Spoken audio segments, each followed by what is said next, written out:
people to your site or to anything that you do is information. The reason why all of you are here today is information. You want to know how it's done. So we started off with information. And like as rightly Gopal said, it was a one-man show when I started the site. So I used to collect all the information I could, take pictures of posters and put it on the site. And people started going to the site. People started coming in. That's how that started. A lot of people came and told me, my best friends came and told me, okay Gaurav, you know what? You're wasting your time. This is going nowhere. Concentrate on studies. I said, okay, you know what? I'm going to take your advice. Thanks a lot. But I'm going to take care of my studies and I'm going to do this as well. What happened next is a different story. But my point is, people are going to say a lot of things. It depends what you take in and what you take out. Believe in yourself. Listen to others. It's very important that you listen to others. Not because they're going to be bad to you. Because they are the people who are going to give you the correct suggestions. When I started MTTN, I said, people came up to me and they told me, Gaurav, this is not going to work because you can't do this. Because you can't do this. Because ye nahi ho sakta, wo nahi ho sakta. Guess what I did? I took those points. I went back home to my room, jotted down those points. Now I know the reasons why it's not going to work. It's amazing because when you know something, if you can find out reasons as to why it's not going to work, just work on those points and it's going to start working. That's what I did. Now getting your ideas is as simple. I mean, it's really sad when I talk to a few people and they tell me, okay Gaurav, you know what, I want to be an entrepreneur, I want to do something, I want to have my own venture, but I don't have an idea. Now, it's ridiculous if you don't have an idea and you want to start something of yourself. The first thing that you start is with your idea. If you do not have an idea, I don't see you going anywhere. Ideas come like this. I just got this mic idea because I was suffering with this. It takes milliseconds to come up with a brilliant idea. You can't come and tell a person that, okay, I don't have an idea, but I want to do something. Think about the person who made the camera tripod. How simple of a concept is that? Tejasvi is here, he's holding the camera with his hand. So this guy said, okay, why should I have to hold it by my hand? Why don't I put something that's holding it? That's an idea right there. That's how tripod came into existence. The mic stand for the same reason. Why do people have to hold the mic? I mean, I'm holding it right now, but why do people have to hold the mic? Give them a stand. Everything is as simple as you think, like the chairs you're sitting on. Ever wondered why they go up and they go down? It's so that people can walk in and walk out after the event is over. So it occupies less space. Someone thought about it. It's a very simple concept. It's very simple. Think about these footlights that's over here. Why are they made? So that when all the lights are off, people don't trip and fall. It's very unique, small things. I could look at this room and give you 10 different ideas of which you could maybe make a multi-billion-dollar business. So bringing in ideas is very simple.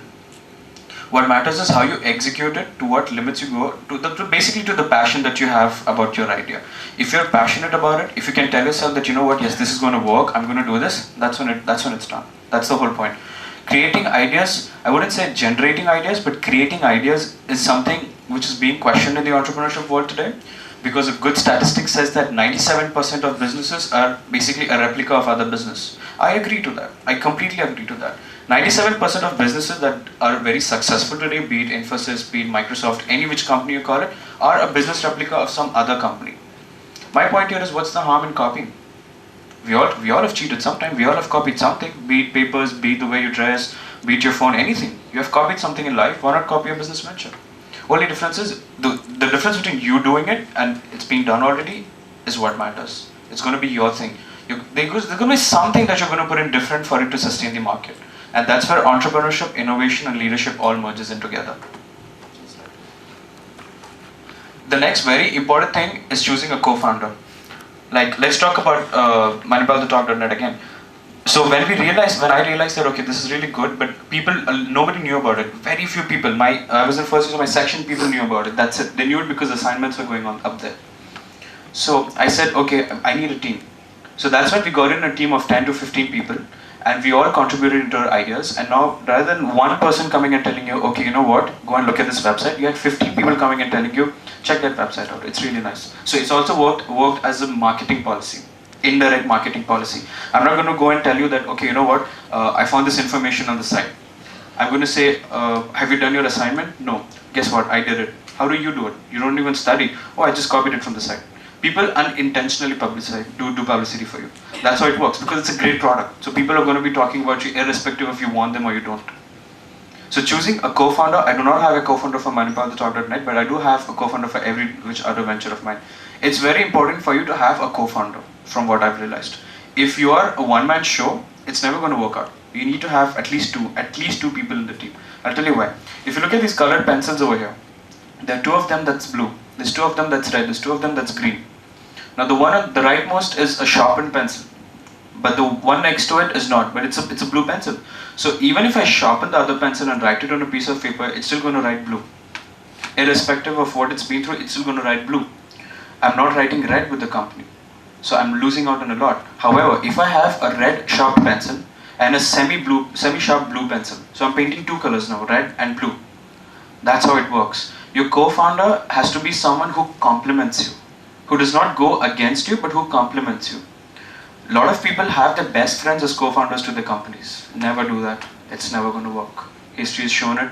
I mean, I know as entrepreneurs we don't have rules, but still this is one rule that you'd like to follow. Never have your best friend as your co-founder. Here's why. If, say for example, if I and Gopal tomorrow are like deciding, okay, you know what, let's start a company that makes wireless mouse. It's a simple idea. What's going to happen is, I'm going to say, okay, let's do this. He's going to say, okay, let's do that. I'm going to say, you know what, this is not working out, let's do this. He's going to come back to me, oh, you know what, this was my idea, so that's why it's not working out. I'm going to go back to him that, no, this is my idea, that's why it's working out. So professionally, you can have whatever you want, but then once it starts affecting your personal life, your brain gets really hard. So never take in best friends as co-founders. That's one suggestion I'd like to give all of you. Balance. It's very important to have a balance between you and your co-founder. If you are a person who is a very extrovert person, who likes a lot of things, who does a lot of things, it's good to have your co-founder to be a little introvert, but a person who thinks. I'll tell you, between the other startup that I'm working right now is Solutions for Startup. My co-founder is Jitesh. I am a person who, I mean, no, let's just put it out there. People tell me that, okay, Gaurav, you're a show-off. I don't deny that. I am a show-off. But my co-founder, he's a complete introvert person. He is not, he's not at all a show-off. But that's just one small example that I can give. I am a type of a person who dreams really high. You have no idea how high I can dream. As I was walking from my office now to this, I was thinking, okay, why can't I drive down in a Mercedes S-Class? What's stopping me from driving down in a BMW 7 Series? That's how I think. But my co-founder will tell me, okay, that's a great idea. Let's work towards buying that car. My concept is, okay, I need to have an S-Class to drive down. I need to have a 7 Series to drive down. Why am I walking? Let's call it, so what? That's nothing stopping me. He will make sure that I drive in a 7 Series or an S-Class when I come next time. Because that's how we work. We complement each other. If I say, okay, this is really nice, he's going to tell me, okay, you know what, this is nice, let's do it this way. So that's how a co-founder always compliments you. But if it's your best friend, you know the person very well. Like Jitesh and I don't know Jitesh personally. I know him professionally really well. That's how we got working. So that's why I said, if you find a person who's very good at, like, he could be very good with club activities, he could be very good with talking, he could be very smart at generating ideas, go for him. Even if you don't know him, just go up there, okay, say, hi, my name is XYZ, I'm thinking of the startup, and I know you're really good, do you want to work with me? That's all. And words and terms that you use are really important. Don't come and anybody to tell you to work for you. Say, work with me, because it's really important. And pillars of support. Like I said, you can handle a table with 4 pillars of support, but all 4 have to be different. If all 4 are the same, there's no way you're going. Imagine if there's a situation where you have, let's take this not realistically, but a little, other side. Let's say if we have a wooden table with 4 different legs. One's made of metal, one's made of titanium, one's made of wood, one's made of paper. So if it rains, or if there's water all around, paper one's going to melt, but the other 3 are still going to be supporting the table. If it's a fire or something, the wood's going to melt out, but the 2 metals are going to still supporting the system. That's my whole point. If you have a co-founder, make sure he complements you, or at least he's opposite to you. That way you guys have a proper rhythm of working. Getting the right team is as equally important as getting your co-founder. It's the team that drives your vision, and it's really important that that the team that you have follows the vision that you have. If you can find a set of like-minded people, I'm not even talking about friends, I'm talking about acquaintances. If you find the right set of people who follow your vision, who come and ask you, okay, what are you doing? I'm interested in doing this. That's your team. Your team is not your floor mates, your team is not your roommate, your team is not the friends you hang out with. All my ventures, none of my best friends have been associated with. True story. None of my best friends are in any of the ventures I do. It doesn't go well with me, and I don't want to mix friendship with this because it's completely two different things.